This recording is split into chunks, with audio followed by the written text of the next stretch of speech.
Le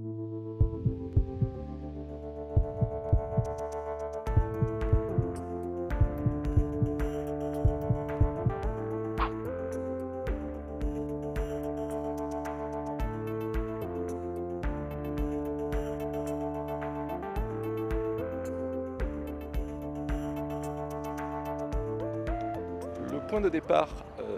du travail de notre équipe à Toulouse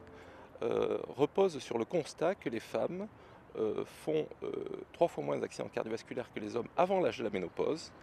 alors que leur risque cardiovasculaire rejoint celui des hommes progressivement après la ménopause. Cette observation suggère que les hormones oestrogènes, qui sont produites avant la ménopause par les ovaires et dont la production s'arrête après la ménopause, puissent expliquer cette protection. Et des travaux expérimentaux chez l'animal ont pu montrer directement que les hormones oestrogènes protègent du développement de l'athérome, qui est la principale cause des maladies cardiovasculaires chez l'homme.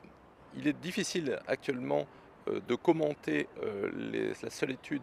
d'intervention qui a eu lieu aux États-Unis et qui n'a pas confirmé l'effet bénéfique des oestrogènes sur le risque cardiovasculaire. Néanmoins, il est clair que les oestrogènes ont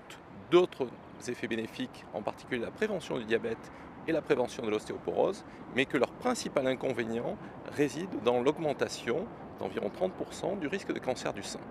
Et c'est ce risque sur le cancer du sein qui limite principalement actuellement leur utilisation au long cours. Poursuivre la compréhension des mécanismes par lesquels les oestrogènes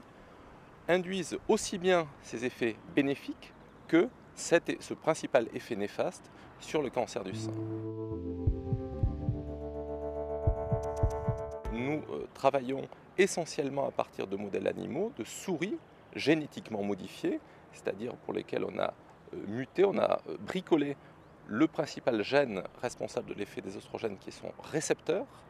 et à travers ces expériences donc consistant à modifier la structure du gène, on peut essayer de comprendre à la fois les mécanismes des effets bénéfiques et néfastes et tenter de les découpler. Et c'est ce que nous sommes parvenus à faire récemment en supprimant une partie du récepteur, de la cible des oestrogènes. Nous sommes parvenus à conserver les effets bénéfiques vasculaires et à supprimer les effets néfastes sur le développement de cancer du sein. Et donc l'ambition de notre projet, c'est à partir de cette dissection moléculaire